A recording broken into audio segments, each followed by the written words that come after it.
This episode is sponsored by Gucci. All right. Yeah, we're back to it. When you bomb your podcast on Only Bombs. We bombed Only Bombs. Yeah. No, I really appreciate your patience and everything with that. You know, sometimes these things, like, they never go like how you think they're gonna go. You know what I mean? It's like stand-up, you know? And then you go redo it at another club and hope for the best. Yeah, or another audience and hope for the best. I don't know, we redo it for each other. I don't know what we're redoing it for. Right. YouTube. There we go. Yeah, YouTube and those clips, those millions of clips. all the shorts and all the clippings of it, yeah. Oh my God. Yeah. No, it was that was one thing I had to learn how to do when I started getting into this whole deal is like figure out how to do clips and stuff, and I still don't get it. You know what I mean? I still don't get it. There's a way to do it. You know, have you ever seen those clips like where like people were just sort of like I don't know how to explain it. Like basically like you watch them and they're able to retain your attention. Yep. Like you don't want to look away because you want it to end, but you're not necessarily. Yep, and you're like, I want to scroll, and then if you do scroll, you go right back because you're like, never mind, I want to watch it. Fuck, I didn't see how it ended. You're like, oh, I just need to know like whether or not this woolly mammoth is real. You know, like that's basically like it. You know, it's just I'm like my shit. It's not going to be that way. Yeah, you know. That's how I am with the Tim Dillon clips I was telling you about. That guy who like makes what he does is his thing's like Fluffy Ducks or whatever. And what he does is he goes, I'm a DJ and I only do Tim Dillon drops. And that's when he does his things like, give me a hot Asian tranny spouting some Marxism. Daddy's all ears. I don't know what the fuck that is. And neither do they. Those are the ones that I'm like, I got to see what Tim Dillon says because he gets like the best like whatever he says, and it's so funny. Yeah, he's pretty crazy. Like when you go and watch his stuff, it's like, and he does it by himself, right? It's just him. It's just him, and then it's like his crew like laughing in the background, and it like makes it funny. Yeah. You see, I'm like, I tried to do that a few times. I tried to sit down and just record like me, like talking and just saying what's on my mind. And I was like, wow, this fucking sucks. Like, you know, I was like, I can't do it. I did it once and I will never do it again. I uploaded it. It was me talking about the arena show, like the New Year's Eve arena show, or the New Year's arena show that they do here with Kill Tony. Yeah. And so I was just like, all right, I went to the arena show and this is what it was like. And like, I was like, this sucks. Like halfway through it, I'm like, I don't like this. I'm like talking to a camera and it's just me and no one's interacting. And I feel like I'm telling myself how it was. And I'm like, I'm never doing this again. Yeah. Yeah. I know what you mean. Like the whole Trey on stage thing originally started off with like a talking head sort of thing that I was trying to do, where it was literally just me saying my journey in stand up. It was like Only Bombs before Only Bombs. And I just entitled it Trey on Stage, and it was okay, you know, but I was like, there's just something about it where I was like, this ain't working, man.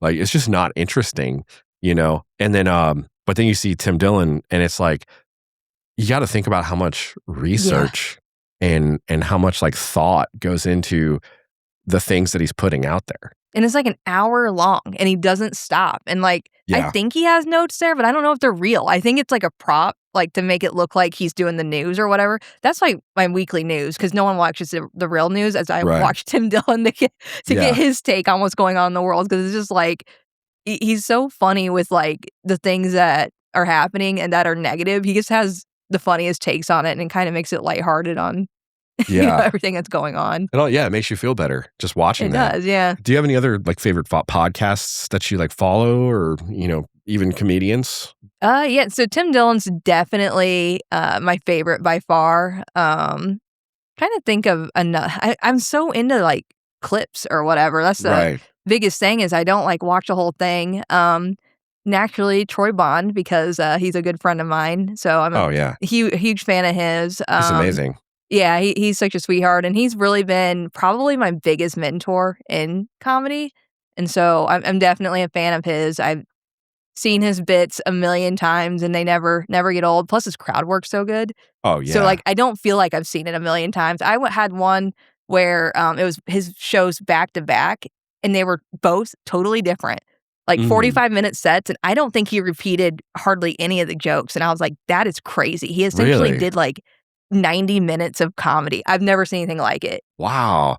That's, I guess, crazy. What's his podcast called? Do you know? Yeah, it's Bonding with Troy Bond is his podcast. Bonding with Troy Bond. Okay. Yeah, and then he has another one for Star Wars fans, and I don't remember what that one's called, but that one's more, I don't think it's really a comedy podcast. I think that's just him talking about Star Wars because he's like a huge Star Wars just geeking out. Yeah, fan, as is like his interest at, with his friends and stuff. And that's cool.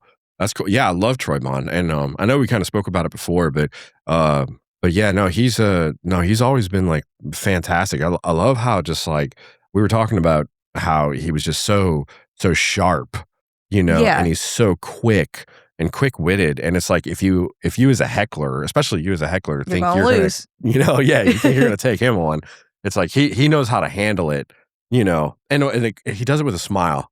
I know. He does it with a smile. It's crazy. They'll be like, there's one where she literally goes, "You're not funny," or whatever, and she was like German or whatever, and he was like, "Oh, the person from Germany doesn't like the Nazi jokes." I've seen that clip 1,000 times, and I'm like, oh my gosh, like she set that up so perfectly for him. It like almost looked like it was like, oh my gosh, this isn't staged at all. And I know firsthand they're not staged because I've been there with them, and so I know they're not staged, and it's just, I don't know, he's amazing. I told you earlier today that I actually wear this bracelet like every day. I've never taken it off because I was like really going through it.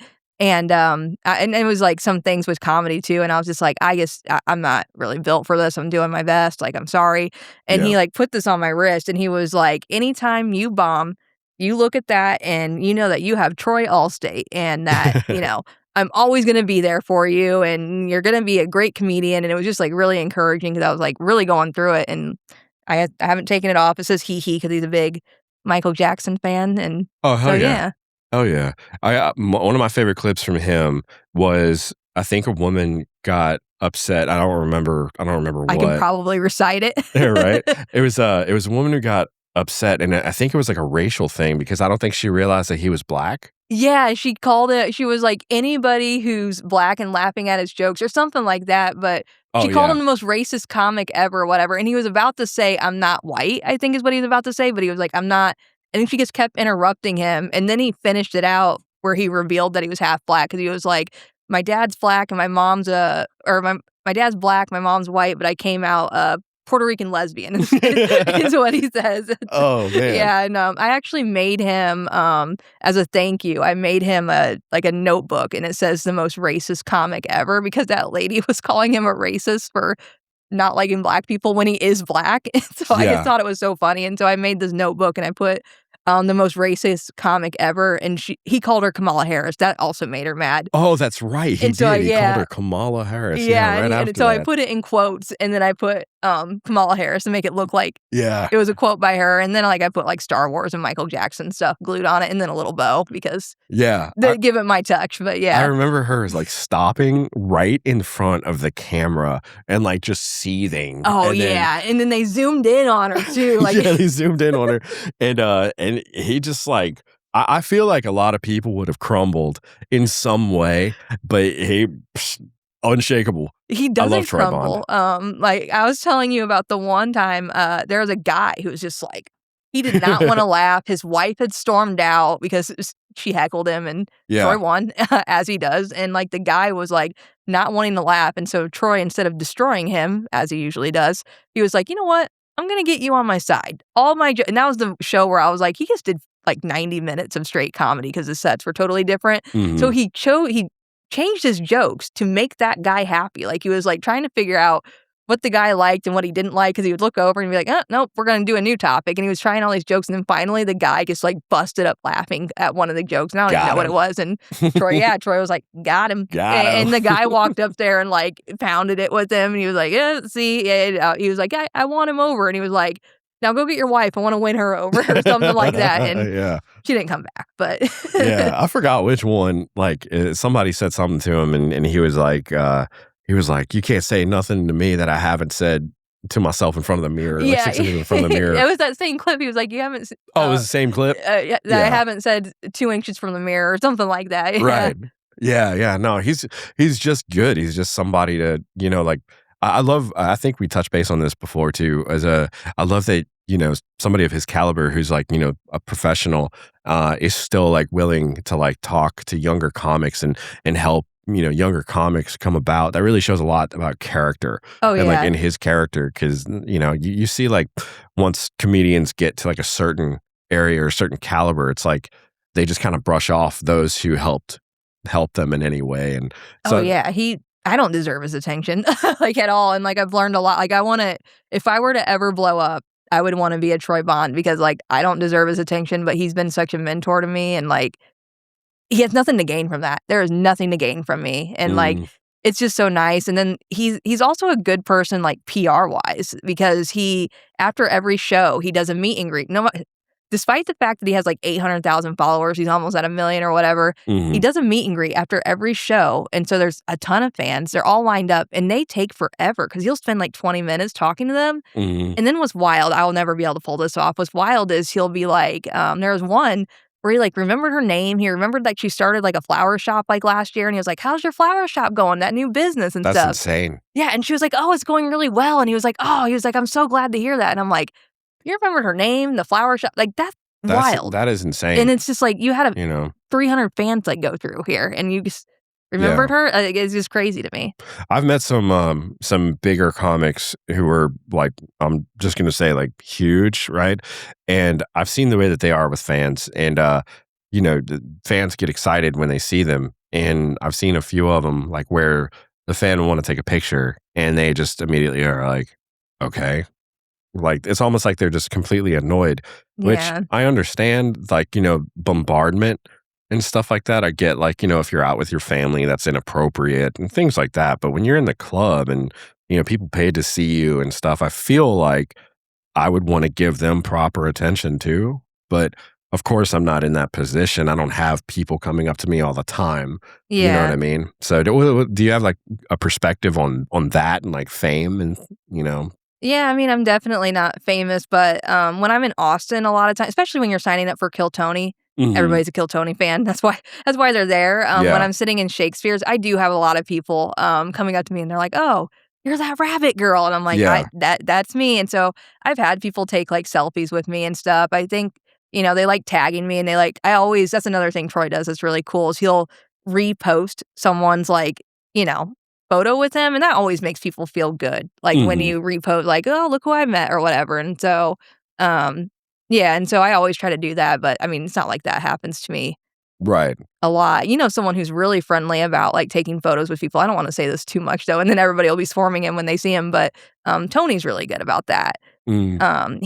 There's so many, like, people taking selfies with him and stuff, and, like, even me, one time I was sitting at Mitzi's, and I had no idea he was behind me. He was, with his friends or whatever, and I'm just talking to the bartenders because they're just, like, really nice and sweet, and they just talk to everybody, and he was walking out of Mitzi's, and he stopped, and he was, like, not even gonna say hi or whatever, and I was like, "Oh my gosh, Tony," and I had no idea he was sitting behind me, and he stopped, and, like, he took a selfie with me, and, like, he knew that was gonna be on social media, he knew I was gonna post that, and, like, he didn't have to do that. He coulda just walked out and not acknowledged me, but he, like, stopped and he was like, "Hey, don't read the comments, like, you did great, like, you're really Mhm. likable." It was like what he said on the interview all over again, and he was just, like, really encouraging, but he coulda just walked out and been Right. like, "I'm not gonna give her the time of day," but he didn't, and it was really nice, and Cam Patterson's another one who did that. He was there that night, and he, like, stopped, and he, like, talked to me and took pictures with me. Fiona was another one, and she was really, like, talking to me. She was like, "Are you gonna come with me to the next mic or whatever?" And I was like, wasn't planning on it, and she was like, "Oh, well, I'm going to this mic, and I'm doing this, and I'm doing that," and she was, like, gonna have me go with her, and, like, I was like, Oh, "That's wow. so sweet," but, like, I did it. I had other things to do, but, Yeah. like, she was just so nice, and so, yeah, it's nice to see, like, people who are really, really big, who are willing to just, like, stop and be like, "I recognize you," Yeah. and And feels you are good. very recognizable. That's for I'm sure. I'm Mm. distinct. I have, some distinct features, and I wear the bow. That doesn't it doesn't really help. I wear a bow every day, and it matches whatever I'm wearing. I'm very, very obnoxious. I tell people I'm gonna, age like a Kardashian, not by looks, but, like, immaturity-wise, because 'cause they're, like, 40 and they like the, like, middle school drama or whatever. That's gonna be me. The older you get, the bigger your bow gets, Yeah, my bow will you get know? big. I'll still, like, look old or whatever, but I'll dress like a child and act like a child or whatever. I'll be immature. Oh, yeah, I get it. Man, I'm already feeling it right now, especially at my age. I'm like, whew, man, I get tired at like 8, you know? I mean, I feel it. I just don't want to act it. Yeah. I feel the oldness. I just don't want to act it. It's what it comes down to. I don't want to act my age. Oh, yeah.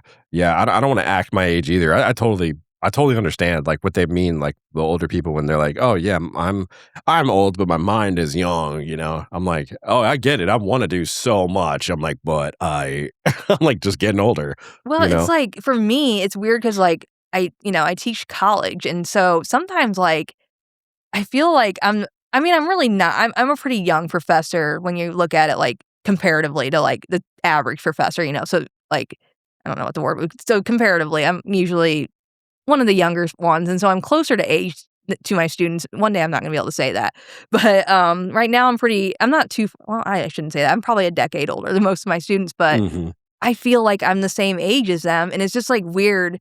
Like I remember the moment I realized that I was getting old was I was standing in front of class and I was like, the worst day of my life is when I find out that I'm teaching a class and none of you guys were alive during 9/11.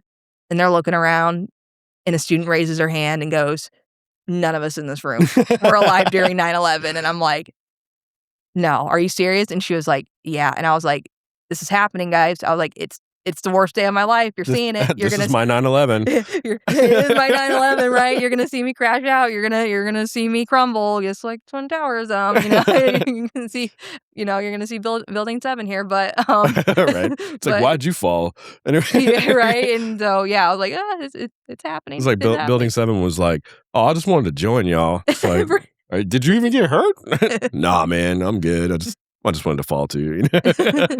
I think I was like 16, 17 or something like that. Like when 9/11 happened.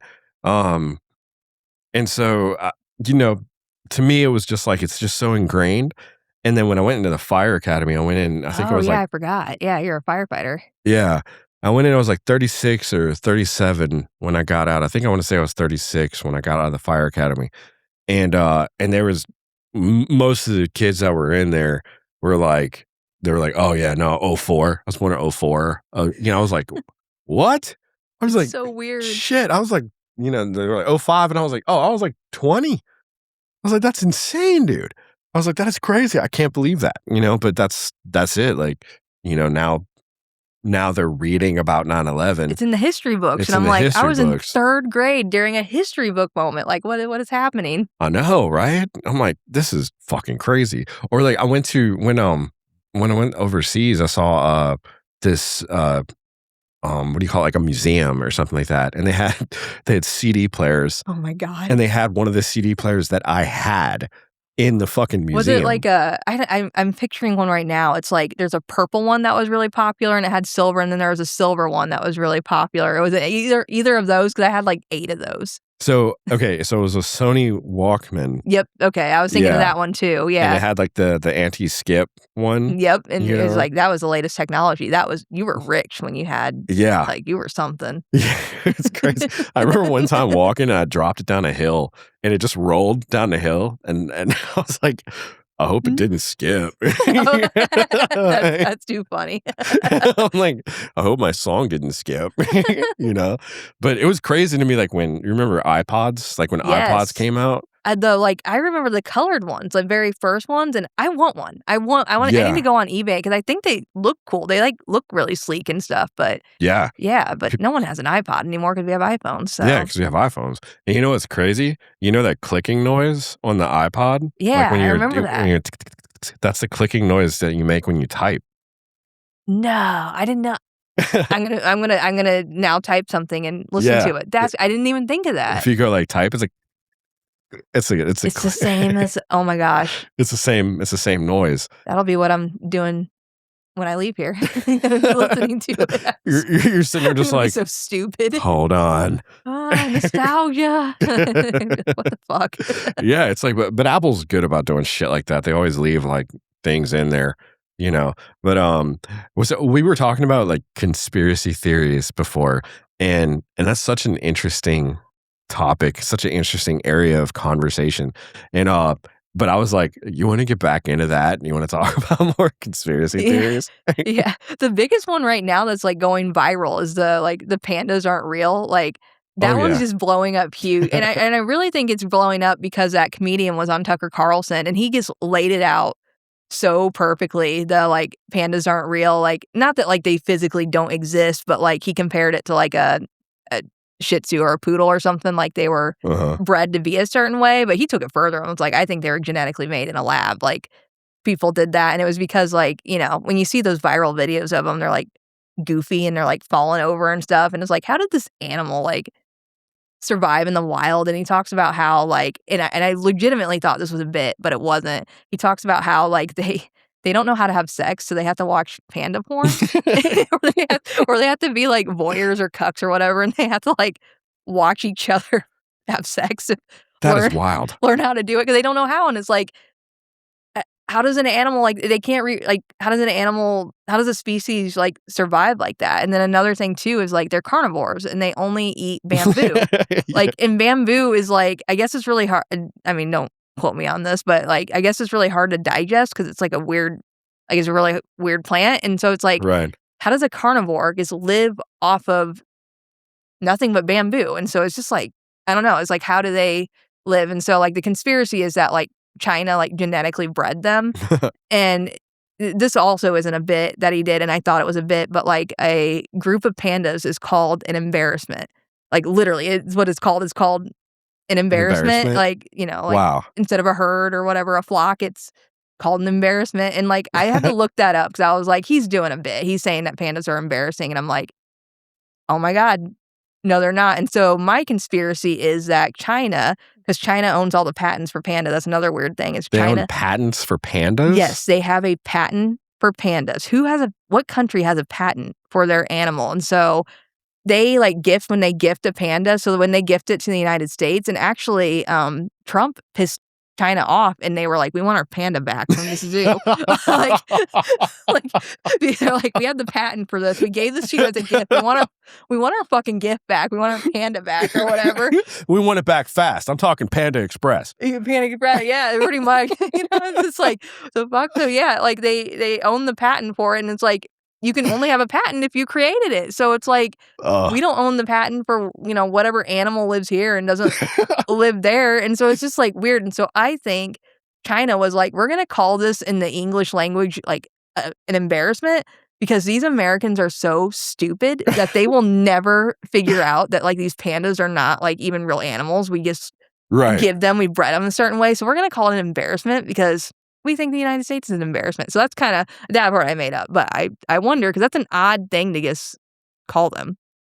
Yeah. Like, I don't know. I don't know. Like, I don't know, like, where they come up with all these names for this kind of stuff. I've never even heard that before ever, you know? And I didn't know that the pandas could even leave China. I thought that they were kind of like protected that way. You know, especially because like they're, I guess, being endangered or, you know, critically endangered or something, you know?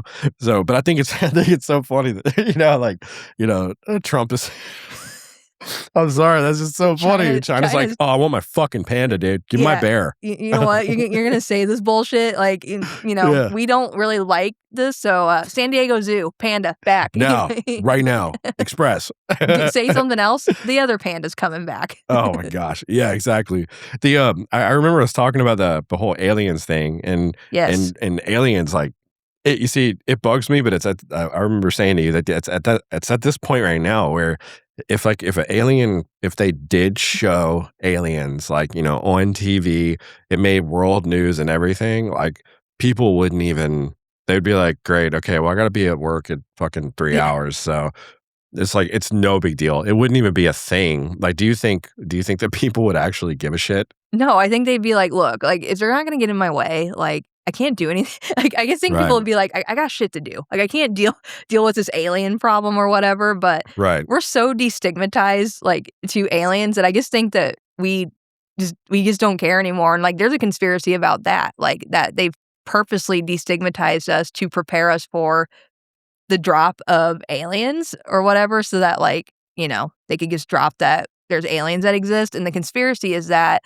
you know, back in the 90s and the early 2000s, like, you know, signs like that Yeah. Like that movie, like I was telling you, like my heart literally flutters at that scene still. And I was like in elementary school when that alien just like walks out in the birthday party and like my heart flutters. And now I think if I was having a birthday party and an alien like walked by, I'd be like, dude, come on. Like you got my shot. I was trying to take a cool picture. Hey man, get your pointy hat. Come on, let's go. Like, come on. Like if you just join in, like at least, pose for us or that's what it is. What's up, man? Pose for us or whatever. But yeah, I guess I don't think anybody would care. But yeah, because they had signs and like Independence Day, Men in Black, and what was that one that was like War of the World? I don't know. There's so many alien movies coming out in the 90s and early 2000s that I think it just completely destigmatized us so that we don't care. And then they drop all this alien shit and then we're just like, whatever. Like we've seen it. We've seen the Greys. Like we're done. Yeah. Like it's whatever. Yeah. It's like we've just since the 40s, I guess, like what is it with Roswell? Like I think it was like 47 or something like that. Like it's like we just don't give a fuck anymore. It's kind of like just either tell us, tell us or don't. Just tell us or don't. Like, are they in the fucking water or are they not? Like, yeah. Like, is there underwater alien bases? Like, I don't know. Like, are they fighting or not? Like, tell us or don't. Yeah, plain and simple. It's almost like you can say that about anything that the government would put out. It's kind of like, just tell us or don't. Yeah, don't do this half stuff. Don't send us like the Epstein files and, redact the billionaires' names, but leave the victims' names in it. Like they told us for years that they were, only reason we can't drop these is because, we got to protect the victims. Then they drop it and it's like, well, wait a minute. Here's a victim's name. Here's a victim's name. Yeah. This billionaire is, blocked out. This professor is at, wherever is blocked out. Like, what are you doing? And then it's like some of the billionaires were not. And it's like, well, what did he do to get, like, what did he do to piss someone off to where, like, they didn't block it out? Like, there's a Harvard professor that they just left his email, left his name. And it's like, who did he piss off that they were like, we'll leave his name available for everybody? Yeah. Like, if your significant other did that to you, you would immediately suspect them of like serious like infidelity, cheating. Like there's something really going on, like if like, they were just like, oh yeah, no, he just wrote down this note for me and he said it was going to be romantic. But the only thing that he left out there was like everything that we're doing. It's like, well, there's nothing to this. It's just dumb. Like there's nothing in it that we're supposed to be doing, but he left, a few words, like. Or they dump too much. They dump too much. They dump too much and it's just like, it's information overload. And it's like, how much of this is real? And how much of it did they just like create that we're just going to we're going to slide this in here. And it's like, then they'll later come out and be like, well, some of it's real, some of it's not. Some of it we investigated, some of it we didn't. And it gets like overwhelms people. And I think that's why no one cared about the Epstein files, because it's like, you harped on it forever. You gave influencers the files. And then if you find out that like the influencers, the folders were empty or, it wasn't it. And it's just like, then they drop all of them. And it's just like, we were already like overwhelmed with it. And now you just drop all this in a way that like, it's not even, like you can't even navigate it. And it's just, no one cared. That in of itself might be a tactic, like some kind of a tactic to get you off of it. Is just dragging it out slowly. It's like on that same significant other note at the bottom, it says, P.S. aliens are real. Pretty much. Yeah. And it's like, oh, by the way, the aliens abducted all those kids that were missing on Epstein's island. And, whatever. We were keeping the aliens at Epstein. People would just be like, okay. Okay. At that point, you're just like, you know what? Fuck it. Cool. What do you do? Yeah, like what can you do at that point? It's ridiculous because, you have people who sort of seriously watch everything that the government is doing to come up with a educated opinion, and you almost see them get confused. And it's like everybody knows, and it sort of makes you go like, this is why we can't trust anything. This is why I can't trust the system that we're a part of, is because it's never legitimate. No, do you remember when Rogan was saying all that stuff about the COVID vaccine and everybody was attacking him because he was just like, I don't know about this. I think you can work out, do other things and, fight COVID or whatever. And he was just critical about the vaccine. Was like, I don't know about the research. It has a small sample size and I just don't know. And everybody attacked him and just like, it was like going viral that he was getting attacked for it. And he was just like, look, I'm sorry. It's just, that's how I deal with it. I just try to stay healthy. I run, whatever. Other people, I'm not telling them to not get the vaccine, but, I do it a different way. And now it's come out that he was right this whole time, and he's not going to get an apology for that. It's just, I don't think he cares, but Yeah. he was right. And then it's like, okay, so people come out and they say something and they attack them. And then when they end up being right, it's like, it's fine. It's okay. Right. Yeah. It's just like, oh, okay. Well, I guess, yeah, whatever. All Guess he was right. On to the next thing. Yeah. Sorry. Sorry, not sorry. And it's not really, at that point, it's not even a political thing. It's just, it's like what facts were correct and what facts weren't. Do you know what I mean? It's like you can love or hate somebody, but if they were right, they were right. If they're wrong, they're wrong, And the whole deal was like, I guess for what I saw, like, and I'm not trying to pretend like I'm an expert or anything, because I'm not. I really don't keep up with anything. Like, I have this joke that goes like, I'm so bad at politics that when the Queen died, I thought it was hours. Like that's how bad I am at politics. So I'm not trying to say that I'm an expert by any means, but like when the whole Fauci thing kind of came about, and and he was pleading the fifth on something that he already had immunity over. He was pleading the fifth on he was pleading the fifth on whether there was a folder in front of him or not. And they're like, you know what? And the color of his tie or some shit. Yeah, the color of his tie. It's everything. Like, is the carpet, whatever color? Like, everything. He was just pleading the fifth, and it's just like he can't even answer whether he's wearing a tie, whether he has a folder in front of him. Like, it's just like, and no one cares about that either. Like, literally, no one cares. He's like basically admitting, but not admitting that this whole vaccine thing wasn't what he said it was, and no one cares. We're just like, well, we got the vaccine. Yeah, COVID's here. It came, and whatever. Yeah, no one cares. Do you know what the outcome of that whole investigation or was it like a questioning or whatever? I'm so sorry, my dogs. It's fine. I think I'm used to dogs, but I don't know. They got him for being contempt of Congress or whatever that is, but that was it. They're like, yep. Yeah. He committed a crime here. He's being contempt, and you can't do that in front of Congress. And then that was it. Yeah, that's it. That's it. It's over. I don't see anything like going forward with it, and I see it just kind of dropping. I think people will go back and forth and fight for a little bit on whether we punish him or not and what that would be, blah, blah, blah. And I think by the time they figure it out, he's just going to already die, or yeah, he'll either die of old age or COVID. Go. Wouldn't that be the sweet irony, right? Wouldn't that be? Well, the government would say it was COVID. Right. They'd be like it was his own vaccine, but really it would be another method. It was suicide. He shot himself in the head 3 times. Yeah, it was suicide. He was hanging from a tree after he shot himself 3 times with a shotgun. I don't know. It's all that stuff is kind of crazy. Like, remember the scientists who were just disappeared? Yeah. And what happened with that? Do you know? They're just missing people. Like, oh, it's just a mystery. The one was hiking with a group of like 20 people, and no one saw where she went. She just disappeared. We hate it when people just evaporate like that. It's like, what? Yeah. Like that missing 411 thing. You ever seen that before? Maybe. What was it? Oh man. I forgot the author's name, but the guy who did the show or the documentary, it's called Missing 411. And basically what it is just crazy occurrences in the country where people just literally almost like blipped off the face of the earth, just out of nowhere. Oh, okay. I have heard of that. Yeah. Yeah. And they just disappeared and no one. Yeah. They have a compelling one of this older hunter. And I guess like these, I hope I don't botch this, but basically like there's this older hunter dude, and I guess he had like a candy bar or something like that he would always like sit and eat. And the way that they would do it is the younger guys would go way out and walk down and push the deer, like, not literally, but just like the deer would sense them coming and run. I'm only saying that because I literally thought, I was like, why, how can they push deer? But I don't hunt. I'm not a hunter, so I don't know.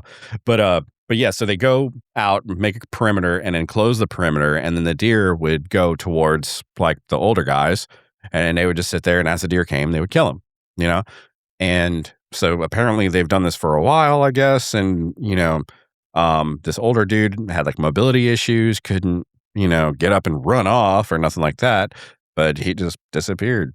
And he conveniently got trampled and disappeared. No, he didn't get trampled. Oh, I thought that was what they were gonna say. He got trampled by the deer Right? and he disappeared. It's like, all right, Yeah. we're pushing it a little. So he could disappear. Now that would be an embarrassment. That would be embarrassing. Like, if the government, especially like if the alien thing is staged. Tim Dillon does a bit about this too, where it's like it'll be embarrassing if the government like tries to stage this and like a prop falls or whatever. It doesn't work out. Just something, just some kind of something is gonna happen, right?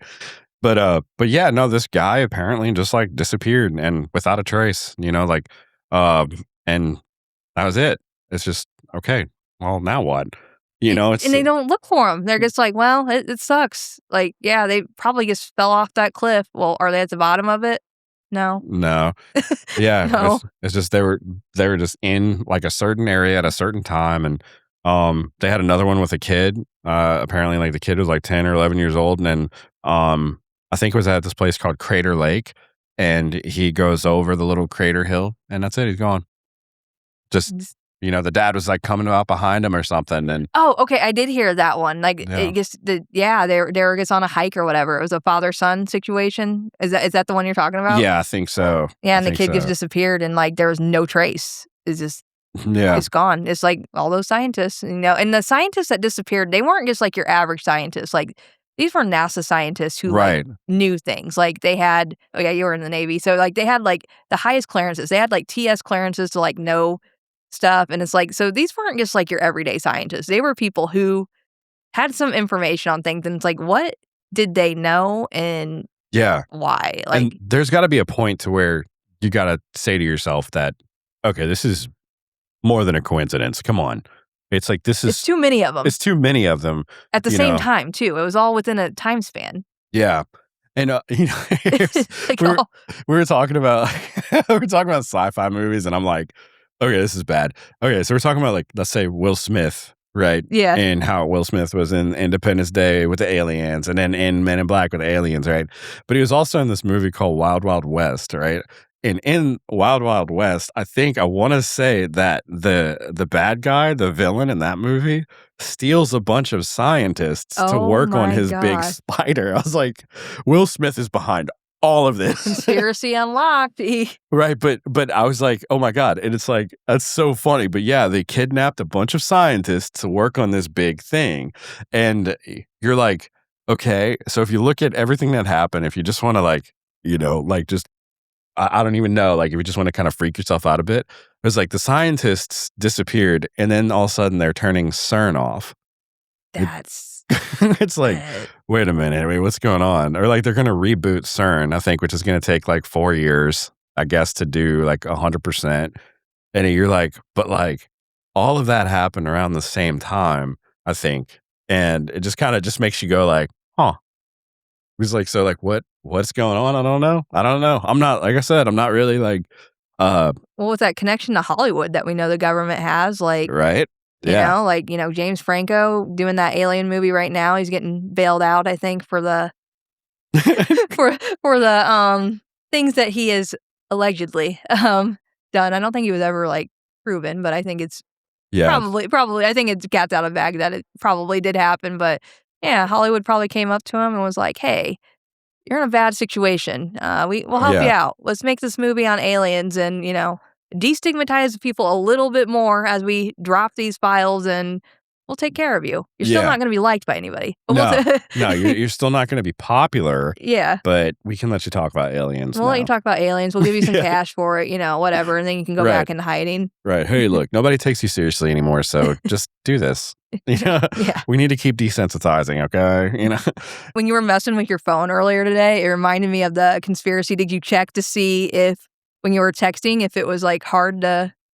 Oh yeah. Yeah, because my thoughts that the reason why iPhones now, and well, any touchscreen, why it's so hard to text, and why like when you go to upload a story on Instagram, you can't move the photos very well. Like, did you try it sometime? Like try it yourself, like put like a little GIF or like a little photo or whatever and try to like make it bigger or move it to a very specific spot. It's so hard to do. And I truly think that they're doing that just because they want us to get so used to like talk to text or have it talk to you or whatever, so that we become illiterate and we can't like write anymore or whatever. And we just talk to things and we just listen to things. And I think they just want us to get used to that, to where someday we just won't be texting anymore, and that's a scary thought, because why else? Why are the phones getting worse? Why else can we not? I mean, I just bought a new iPhone, and it still is the same way. So, like, why? I don't know. Yeah, no, I do remember us talking about that, and that's very, very true. Because I've noticed it, and I always thought it was like something wrong with my phone. I did too. That's why I got a new phone. Like, literally, that's why I got a new phone. Yeah, I remember telling you I thought I had like fat fingers, and I thought that I was like, why is this like? It just I'm always. It doesn't matter what I'm trying to type. I always fuck it up. Sometimes I'll hit something like a million times and it will never. Yeah, it doesn't go, and it's like, or to spell a word wrong, and I'm like, I know I hit the right key. I know I did, but it doesn't do it. always something. There's always something going on. There is always something going on, and I catch it. And then people call me crazy for it, and they label me. So, like, yeah. So what is about like conspiracy theories that you find so interesting? I don't know. I've always been like into the mystery. I've always been like, I want to solve things. And like the first conspiracy I ever learned was Alex Jones' Bohemian Grove documentary. Oh yeah. Because like I was watching Rogan, like before Rogan, blew up. It was JRE before Rogan was Rogan. Yeah. And he would just have Alex Jones, and Eddie Bravo. Those were like his main guests that would like circle through all the time. Yeah. And like, Alex Jones talked about all these different conspiracies that have all come true, by the way. Almost all of them have come true. And the Bohemian Grove was a really crazy one with like the owl god and like the child like epitaph or whatever that was, the child sacrifice that was fake. I love how I'm saying allegedly fake about a child sacrifice. I hope it was fake. Yeah, I hope it was fake. I think they're claiming that it was. I hope they claim that it was fake. But what's crazy about that documentary is at the end, I looked it up, and it was the head of like the political or the Republican Party. I don't remember for sure like what his position was, but he was like ahead of the Republican Party or something like that. And Alex Jones goes up to him, and he was just like, "Hey, is it true that you guys worship an owl god? Because I snuck into the Bohemian Grove and I saw you guys doing that." And the guy, instead of denying it or saying that, no, that's not what it was, he goes, "I disrespect you for that." And it's like, well, that's quite the response. If that's not an admission, I don't know what is. Man. like, I don't respect you for that. You shouldn't have stuck in there. And it's like, well, wait a minute. Like, hey, we're supposed to be friends. Yeah, like what's going on here that you're just like, nope, don't go in there. And so he didn't say it wasn't true. Like, he didn't deny it. And I don't think anything happened to Alex like from that. I don't think he got like, I mean, now he's getting sued by everybody, but he did make some little bit of some fuck ups there, but like, yeah, he kind of fucked up a little bit there. I think there's a little bit of alcoholism that had to do with that. Maybe some Adderall abuse, but I don't know. Allegedly, again, I have no idea, but I do think he was having some alcohol problems. But yeah, I was just like, that's a weird response, instead of just like saying no, it didn't happen, and he didn't get sued for like defamation or anything. Just it went on, and no one cared. Again, no one cared. They're just like, whatever. It's like one of those like, nobody's gonna believe you, dude. No, it's so crazy. I think sometimes they do things that are so crazy that they're like, just do this wild thing, and no one will care because no one will believe it. Yeah. If you watch, so if we go into like the conspiracy theories about like Hollywood and stuff like that, so once again with the whole movies deal. So have you ever seen The Fourth Kind? Right. Long time ago. Yeah. So yeah, for me it was a long time ago too, and it was I was at NAS Jax when I first saw it, and so after, I remember watching it and then going for a run, and in that thing, people are dreaming, or in that movie, people are dreaming about owls. And then it's determined later, spoiler alert, it's determined later that the owls were actually aliens. And if you look at an owl, I guess, and like kind of blur the image, it kind of looks like an alien, right? With and so big eyes, and yeah. So now I'm just like, wait a minute, owl god. Yeah, because like why is it, of all things, why an owl? Like, they're not even like they're just like dumb animals or whatever. Like they're like the dumbest bird. Someone was telling me that the other day. They're like one of the dumbest birds that exists, and like one of the dumbest animals that exists. And I heard somebody say that owls are like cats of the bird world. Interesting. And for some reason, I'm kind of like, Oh, okay. I could kind of see that. He Like, has because some they're just, mystery to him. yeah, they're just kind of goofy and, fluffy, I guess. And, They're the pandas of the. they're, they're the, they're the pandas. Oh, I love it. But yeah, now I'm just like, what if owl is just like a metaphor, for aliens? Could be. It just goes back to the birds aren't real conspiracy. No, I'm kidding. I'm not. I'm not there yet. I'm not to the birds aren't real yet. We're not going there. I might be very soon. No, I'm kidding. There's a dude. I love this guy. There's a guy, like, I think he's like Minuteman something on YouTube. I think it's like Minuteman, like, in a few letters or a few numbers, but he's phenomenal. And what he does is he sort of like debunks all of those kind of weird things. Oh, I don't want to watch him then. I love that guy, like, because of it, like, because, like, so they had people like freaking out about this pyramid. Apparently, they said it was like the biggest pyramid in the world and it's found in Antarctica. And then he's like, to sum it up, he was like, well, if you zoom out.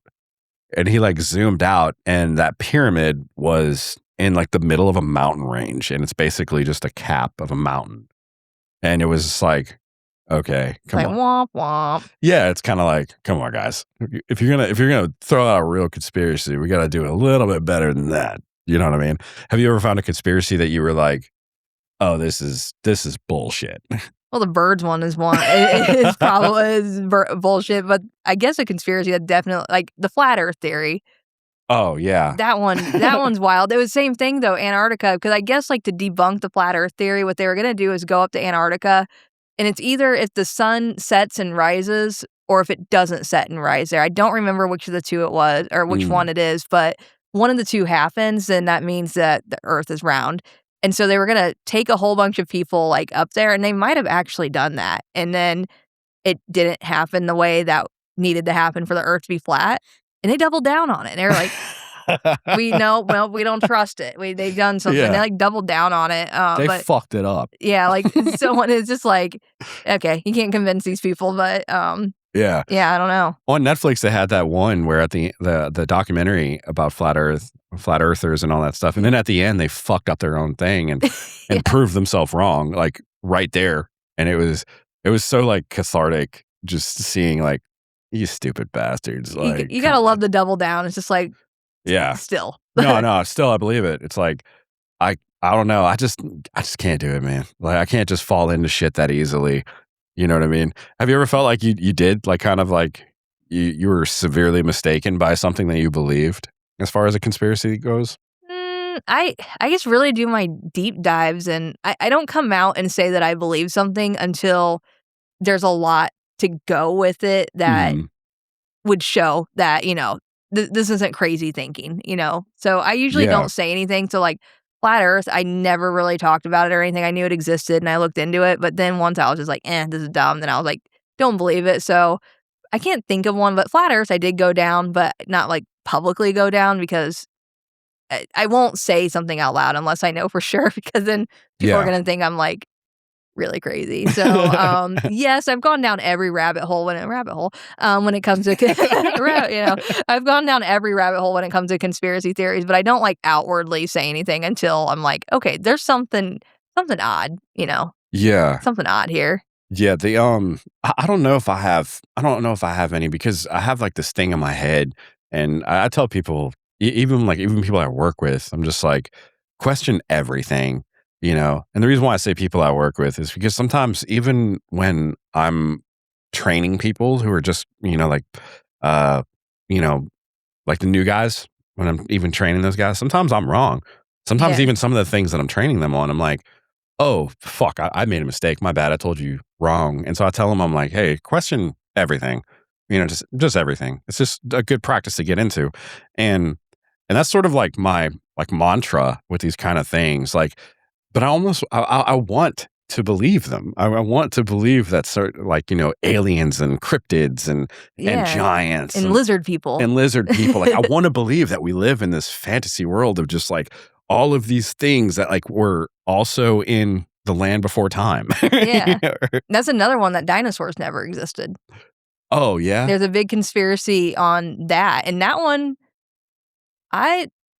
don't think that's 100% wrong, because it's just like, if you go to museums, like, they're very open about the fact that these are not bones. These are molds of bones. And we found, of this giant T-Rex, this little clipping of one. This little toe is actually the only thing that we found, and we made the rest of it. And it's just like, why, if dinosaurs were truly that big and there was more water on the earth, than there is now, and why don't we just find bones everywhere? How come when I go dig in my backyard, I'm not going to find a bone? Is there truly like wandering around? And so I don't think dinosaurs were ever existed. And if they did exist, I don't think they were what people say they were. Because then at one point they were like, well, they're technically a species of bird. And it's like, okay, that triceratops is a bird. like I don't know. Like, I don't know how they're related. And so like, I'm kind of calling bullshit like on a dinosaur thing. Another thing too that was really disappointing when I joined the Navy, because I like thought like, you were in the Navy? I was in the Navy, yeah.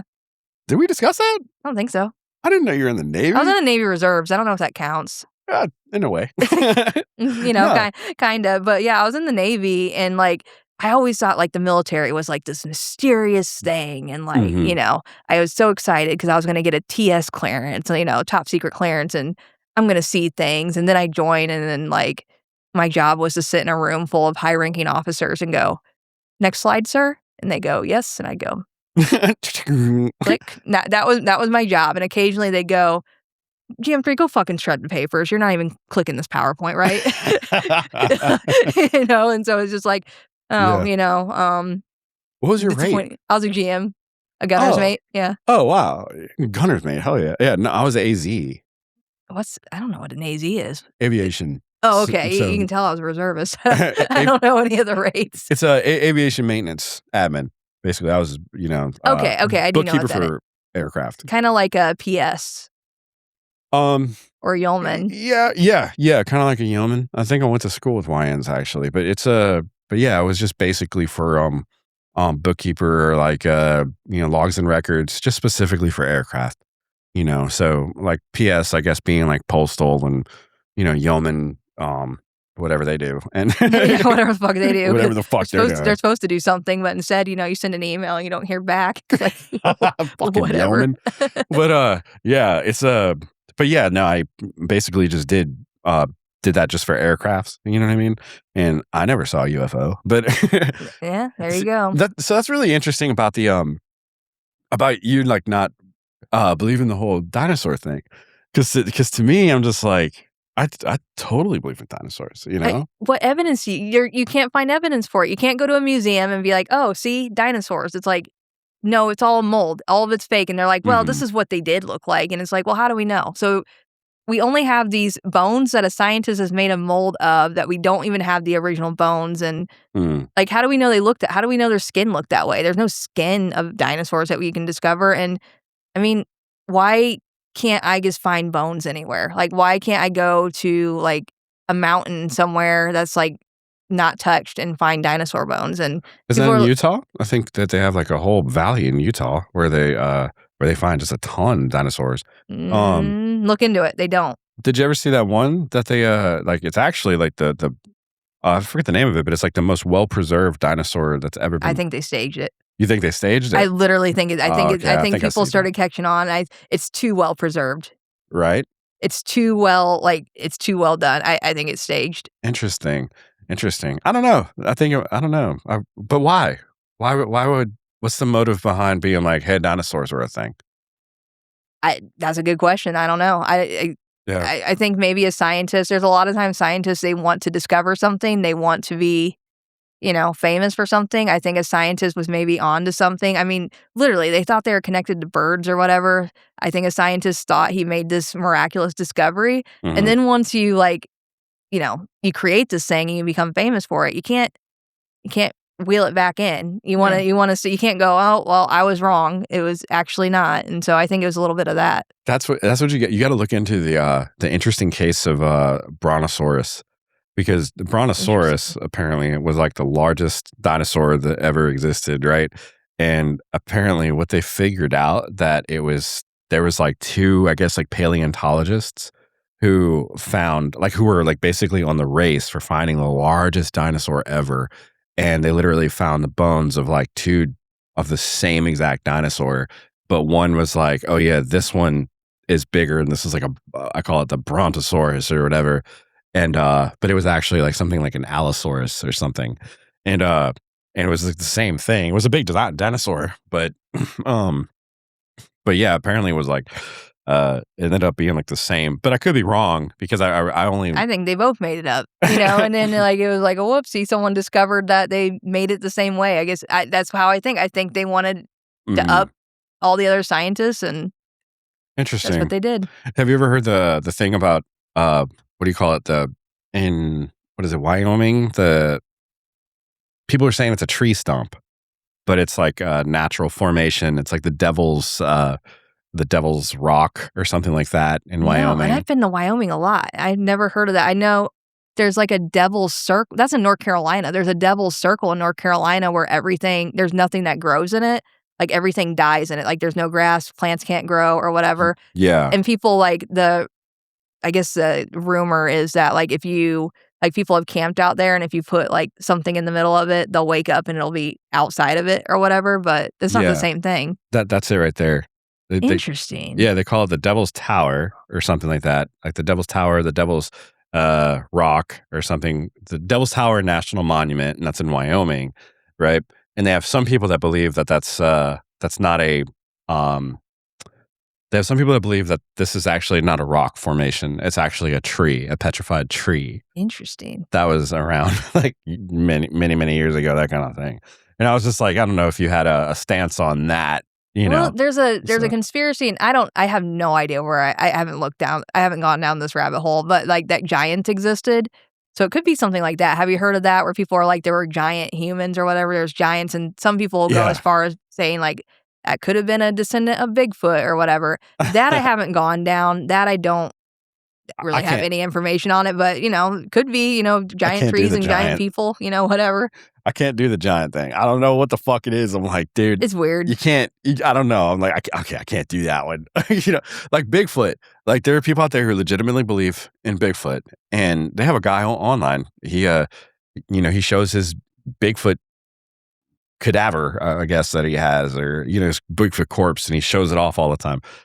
And to me, I'm like, this is fucking stupid. I just can't get into it. I'm like, I don't believe in Bigfoot, and I love Harry and the Hendersons. I don't know if you ever seen that movie, but well, there is something that they think could be Bigfoot, but it's not Bigfoot. Is there are giant sloths, and they know that they exist, but they cannot find them because they're very, very rare, and like they're somewhere like near the Amazon or something like that. They're not in the United States, but like the villages like all like talk about like we've seen them like.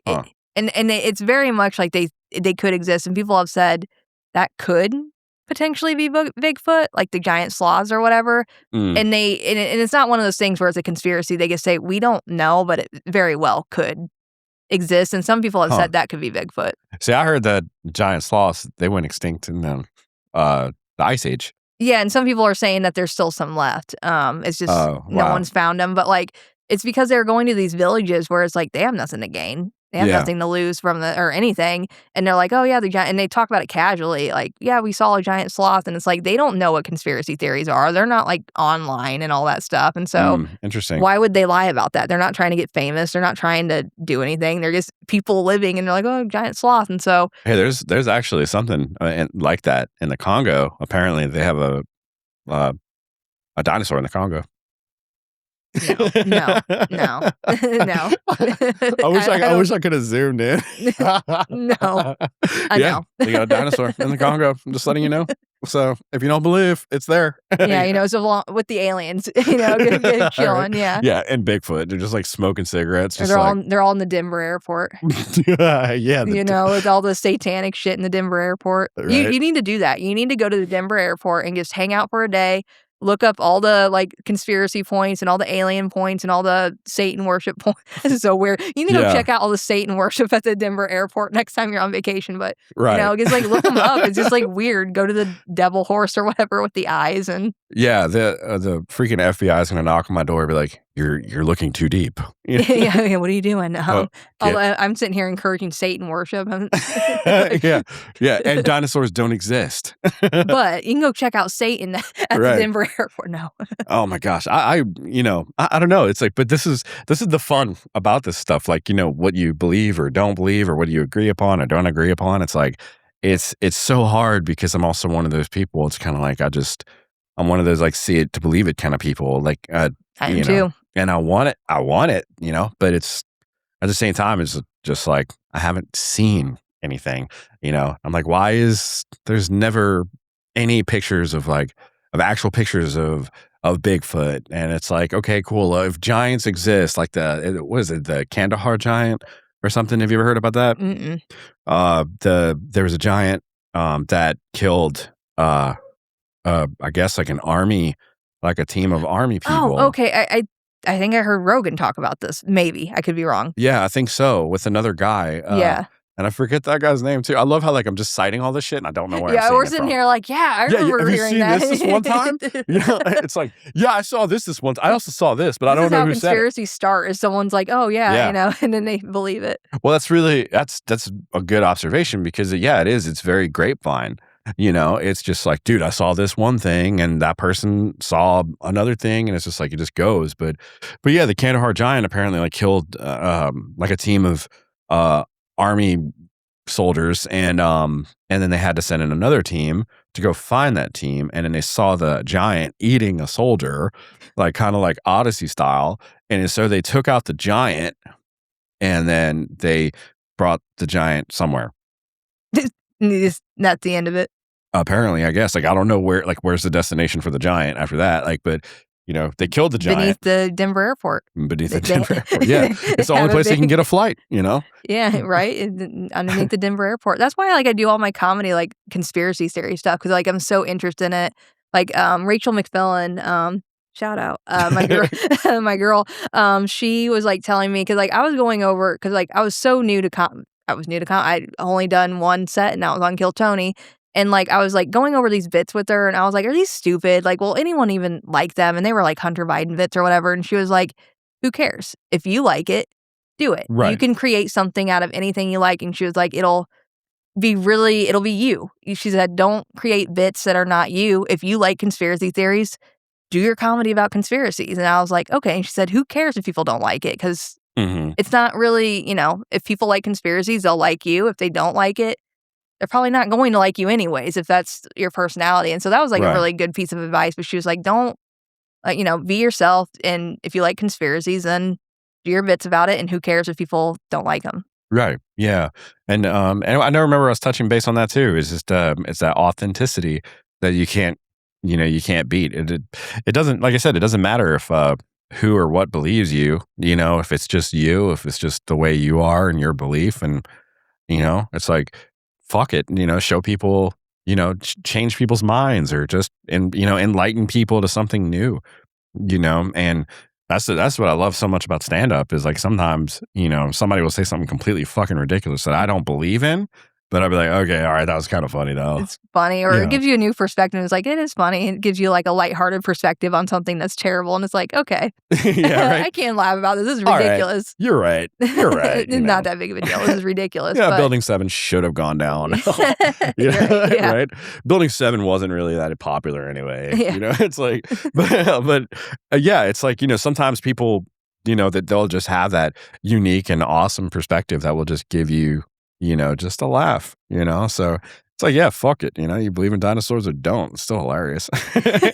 Right. You'd be like, I got a bone to pick with that, Yeah, right. Go up there. No, and it helps you remember your bits too. Because if you're writing something that you're not interested in, there's a big chance you're going to go up there and forget it. But when I do my conspiracy stuff, even if I don't have the punchline solid, even if I don't completely remember how I wanted to structure that, I can just go up there and talk and talk and talk about it to the point where I'll eventually get to something funny, or just try to be bubbly about it, or be weird, or have people just be like, oh my God, she's so crazy, going up there and talking about it. And so that's something I learned too, was if you do something you're interested in and you can just talk and talk about it, that really helps your set versus writing something that really wasn't for you or something you weren't interested in.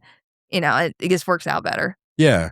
I I know I've said this on here before, but I have made, I guess the rookie mistake or, just I guess like the path of learning, um, of just kind of making shit up, just making up a street joke, like, and saying it, and it's like the thing about it is it's not authentic and it's so surface level that you almost deter people from even paying attention to you, by saying something like that. But when you go like, "Oh yeah, my mom used to do this when I was younger," and then people are like, "Oh shit, yeah, my mom used to do that too." And it doesn't matter if they've seen something like that a million times. It's just the fact that you're talking about your personal experience and people relate. And people relate. So authenticity is like, I think that if I ever had a moment to be like, what is the biggest thing that I've learned about stand-up comedy, especially from doing this show, it would be authentic. Just be real, reach in yourself and show a different perspective, because that's so incredibly important. Well, it'll make you talk naturally too. Like if you do something that's not really authentic, it's just fake. That was part of my, the good side and the bad side of my whole kill tone. Oops. There we go again. I'm about to talk about how I don't know how to talk into a microphone and I hit the microphone as I do it. That is so funny. There we go. But the whole Kill Tony thing, like that was my biggest thing. Was my set was horrific. Like it was terrible, and part of it was it wasn't authentic. I felt like I had to talk about like why I chose that stage name, and I really had to like put a whole bit around that, and it was just dumb. And like I went through it really fast because I had watched like Tony do his Comedy Central roast, and he's just like da da da da da da da da, right. And that's his style, and he's really good at it. Not my style, it never will be, right. And I'll never be as good as him, but that's why my interview was so good, was because it was authentic. It was me now just being myself, and just I wasn't even trying to be funny. I was just being you. Me, just saying silly things. Whereas my bit that I did, it was bad because it wasn't me. It was just me like trying to mimic what another comic has done. Yeah. And it wasn't. That's why it wasn't good. Yeah. And I think we all kind of go through that when we're writing. The other thing is learning exactly what that means. Because when I was first starting off, like I kind of heard something similar about the whole being authentic thing. And I just really didn't understand what that meant, But it's that's the beauty of an art, It's kind of like picking up a guitar, like you don't know what you don't know.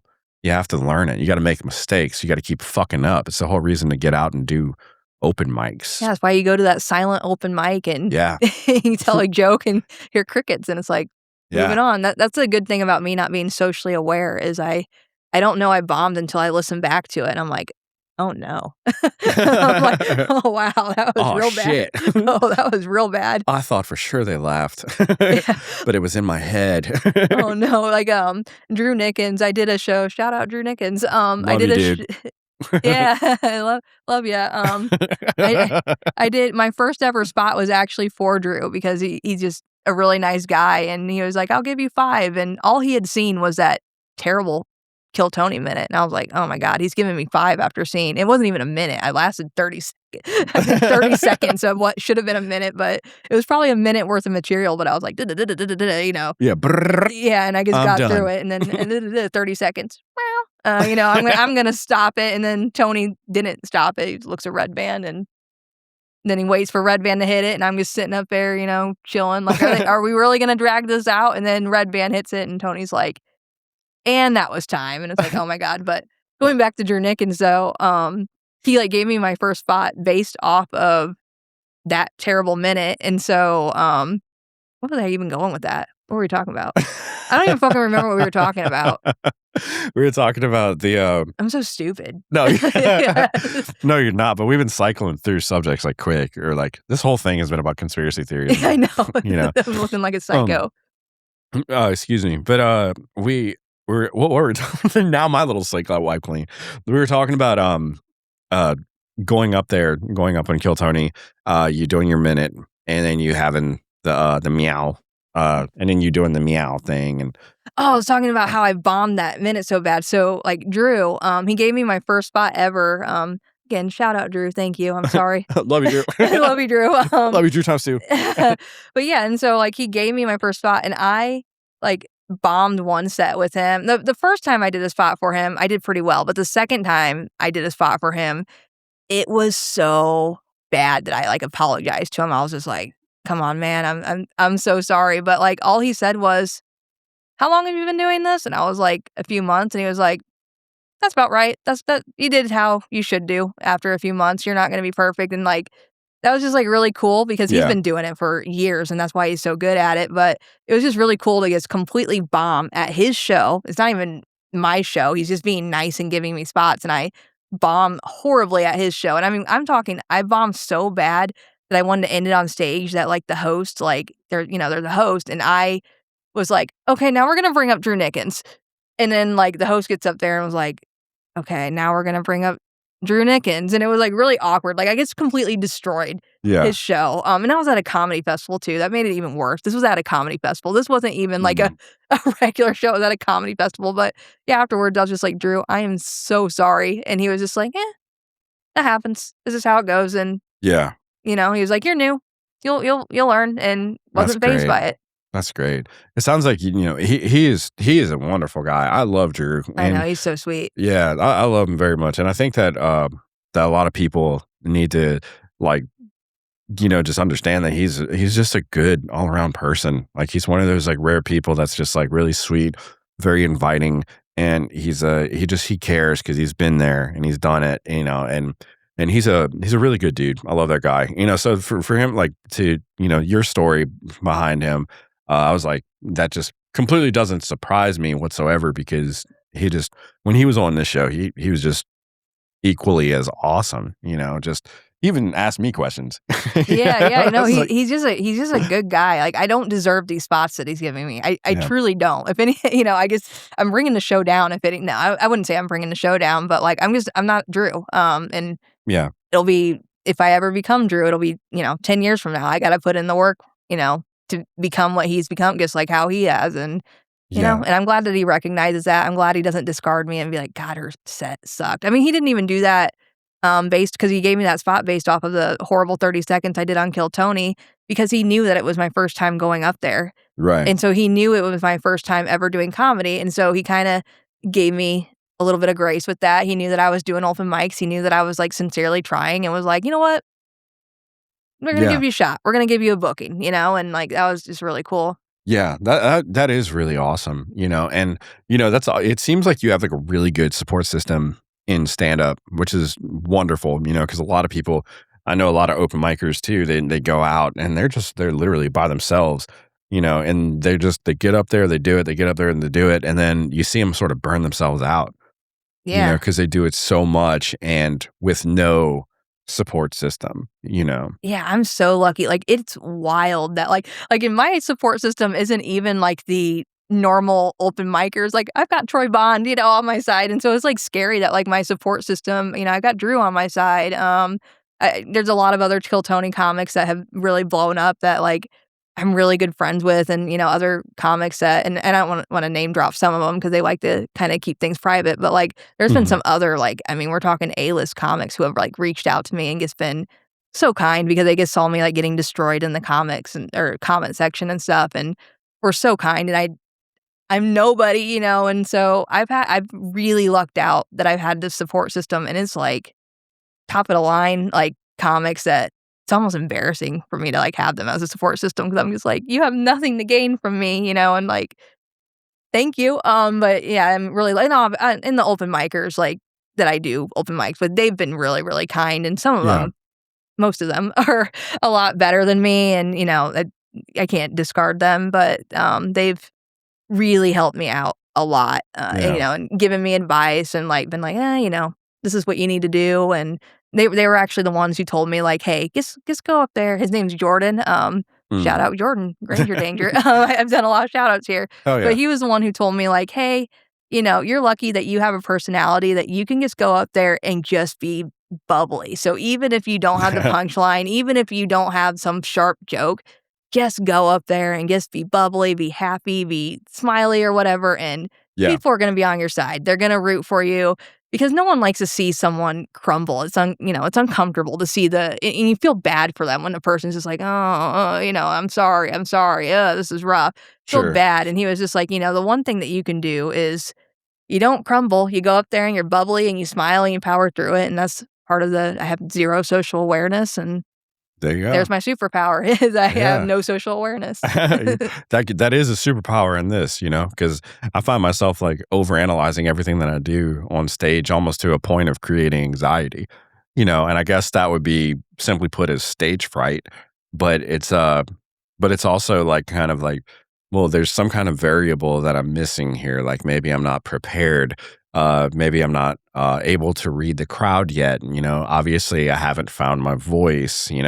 Is there any kind of like comedy milestone that you feel like you're trying to reach next? Not really. I'm just kind of. It's really hard because I've gotten really, really lucky with these comics that are above my pay grade, I guess you'd call it. Like, it's so far above me. Mm-hmm. And right now I'm really just trying to like work out the open mics and just get pops at open mics and figure out what my jokes are. Yeah. Because that was another thing that was a little bit of a issue that I had was I started getting these bookings and I was like, I don't even have bits yet. And so I was doing the open mic stuff at booked shows that I was getting paid to do. And that's not good. Like, you need to go work out your kinks like at an open mic and then go do your bookings. And I kind of had it done in reverse. So right now I'm really just trying to work things out. And like, I went to Nashville and I was like doing open mics there and like, they were doing roast the host or whatever. And I didn't know the host and I was like, fuck, what do I do? And everybody was doing jokes about him being Jewish. So I went up there and I was just like, Micah, I don't know you, but everybody says you're Jewish. I'm confused because you're definitely not one of God's chosen people, my man. And it has got the biggest pop and the biggest roar, and that felt good. That was the first like pop I ever got at an open mic. And so now I can use that bit somehow. I don't know how I can use it, but like that was a good line. I was like, perfect. I don't know what I can do with it, but in the future, maybe I can work that into something. And so that's kind of where I'm at. I'm doing these open mics, seeing what pops, what doesn't, so that I can go to a book show. I can do a show and like not treat it like an open mic because it shouldn't be that way. Yeah. You're that's another thing that I had to learn like kind of the hard way because I had this instant gratification deal in my head where I just was like, no, I just want to get up. I just want to start doing shows. I just want to start doing shows. And I would get up on stage and of the shows that I would be on, I'd be the only comic who would bomb, and that's a tough feeling. That's been me lately, Yeah, it's a tough feeling. But then you learn, you're like, okay, you learn to be like respectful, of the booking. You learn to be like prepared and ready. And what that takes is the open mics.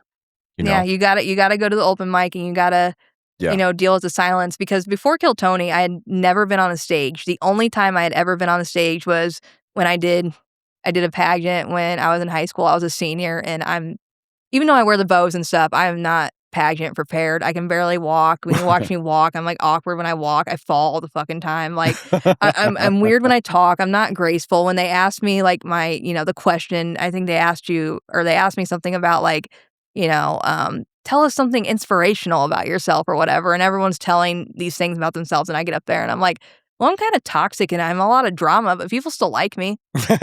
And that's not a pageant answer. And so like, kind of funny though. So it's like, I kind of learned that, I got to work on my stage presence. I got to figure out what I'm doing up there because I didn't even know how to hold a microphone before Kill Tony. So if you go back and watch my episode, Tony is literally coaching me how to hold a microphone. Thank God, because usually he's just like, you fucking idiot. Like, you can't hold a microphone, blah, blah, blah, blah, blah. And he's like going off on them. But me, he was just like, bring the microphone up.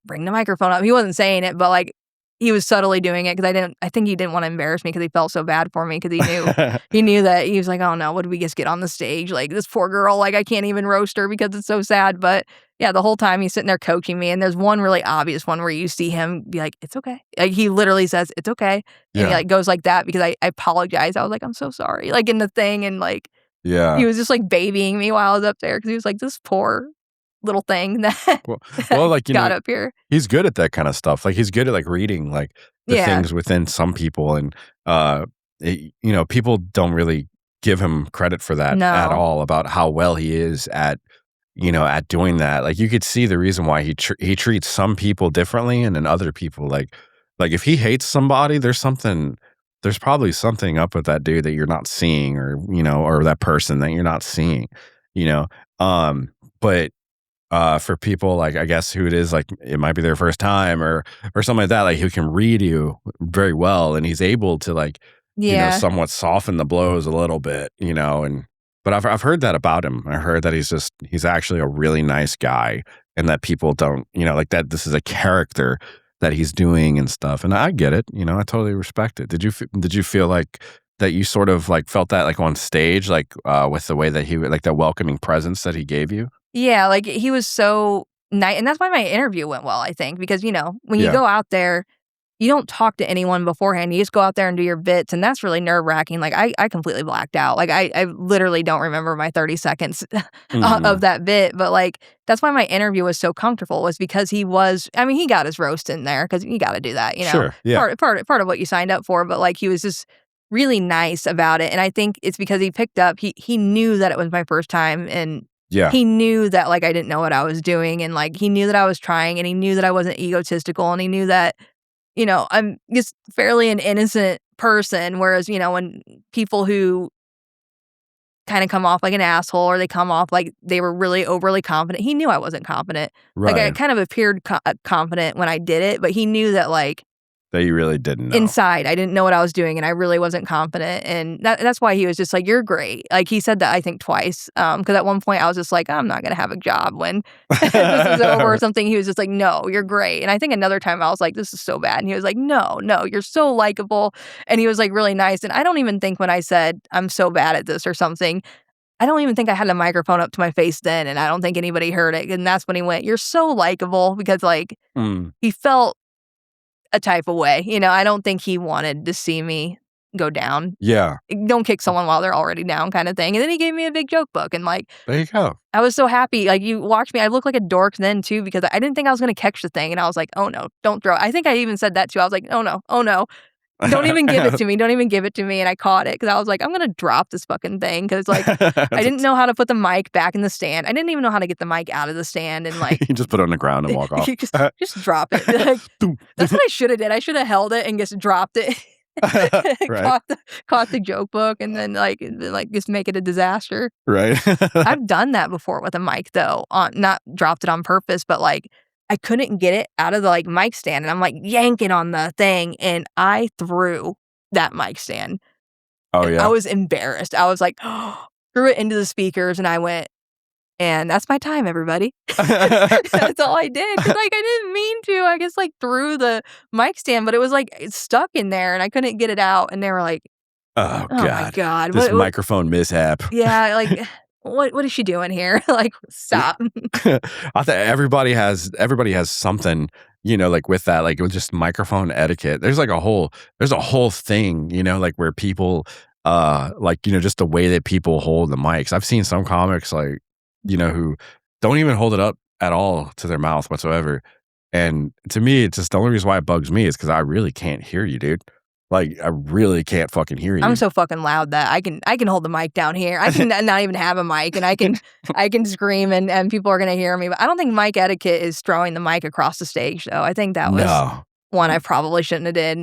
Totally on act. I was so embarrassed, but it's all good. What what do you do? Yeah, I mean, if you look at, like, I usually walk up to the mics, and when I walk up to them, I see, like, I'll just look at, like, the bulb or whatever you call it, and you'll see how bent up all of them are. Yeah, because people drop them or whatever. Or during their bit, they, like, do, something with it. One time I had a mic go out. This was actually at my first ever book show, and it was Drew's show. My mic went out, like, completely, and I was mortified because I have my first book show. I definitely have never had a mic go out on me. I've just never been in that situation, and so my mic goes out. Thank God I do conspiracy theory bits, and I was doing a Hunter Biden bit at the time because my mic went out, and I went, oh my God, they're here. The FBI's here. They're trying to shut me up. There you go. And my students were there, like sitting in the crowd. And I was just like, I tell my students all the time, I'm not suicidal. So if I'm found in a bathtub after this, and I just kept playing it up like the FBI's here, the CIA, Kash Patel, he's here shutting my mic off. I told you guys this is true. And then they, gave me my mic back and I was able to continue on. I didn't recover the best that I wish I would have, but you learn over time. You learn over time. That's it. Well, we're getting ready to wrap this up. I was just wondering if you wanted to put out anything. Of course, this is your camera. If there's anything you want to say. So I do a lot of spots in Indiana. You'll see me all over Indiana. They just kind of pop up. And I guess when Drew is in the Midwest, I always do a spot for him. So if you see him at a show, you might see me.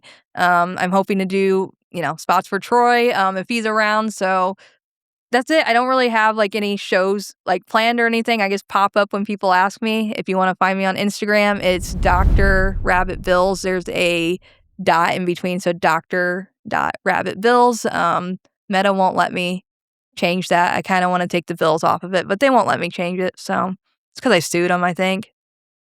You sued them? Yeah, I sued Meta and I won. You won? Yeah, I sued Meta and I won. I didn't know that. Yeah, so someone hacked my Facebook account. So I don't use Facebook. Mm-hmm. Someone hacked my Facebook account and it was just like, someone from fucking Bangladesh or, whatever. And they were scamming people for money and they were posting these things and they were like, my uncle is going to a nursing home and he's, my uncle actually died in these posts and then rose again. It was really amazing.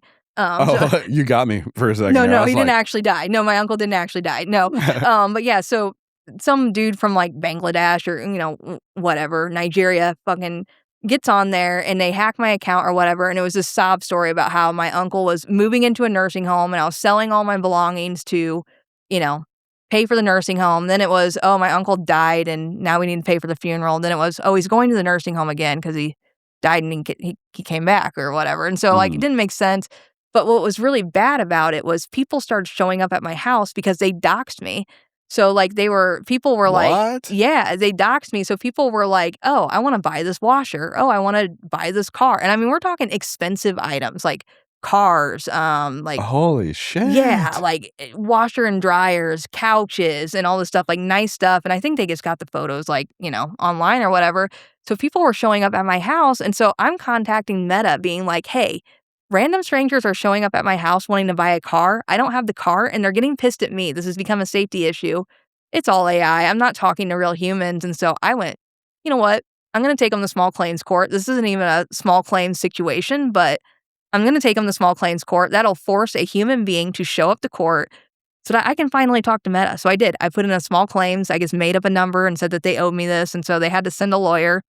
And I pled my case and just said, wow, I can't have people showing up at my house anymore. This is becoming bad. It's becoming, dangerous. Yeah. Like, stop it. Like, I don't know how to make it stop, but you need to stop it. And so the Meta came back and was just like, okay, we got you your account back. And they gave me a little bit of a settlement along with it for my troubles. And well, that's good. Yeah, but in return, I can't change my name though. They told me I can't ever change my name on Instagram or Facebook. Oh, wow. Yeah. Come on now. Yeah, I was like, well, we'll give you a settlement agreement, but you can't change your name. And they said it was because like if someone hacks it, they could change my name or whatever and they would get flagged. I don't know. They had some weird reason for it, but fuck it.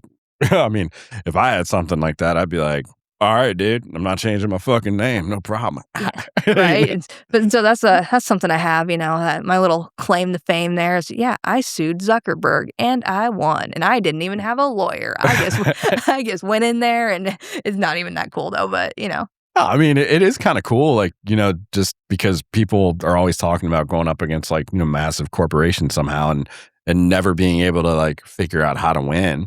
And so that's kind of cool that you figured that out. You know how stupid you feel, though, going in front of a judge being like, I really want my Facebook account back. I really want my Facebook account back. They keep saying my uncle is going to a nursing home and that my uncle died. I don't even like my uncle, so this isn't even like a possibility. I just want the Facebook account back. Look at the lawyer. Make it happen, and like right. I got it back and then a little bit of cash too, it was nice. And dinosaurs never existed. Quilty, get him out of here. This crazy person. Like, hey, you won now. It doesn't matter how crazy you are. But hey, thank you so much for coming on, Casey. I really appreciated having you. Take two. It was good. Take two. That I is just good. awkwardly did that. No, it is kind of weird, like trying to work around these little bastards. But I'm an awkward person. This is what I do. Yeah, it's both of us kind of awkward in ways. But all right, guys, that's going to be it. Thank you for tuning in, and adios. That's a wrap. Cool.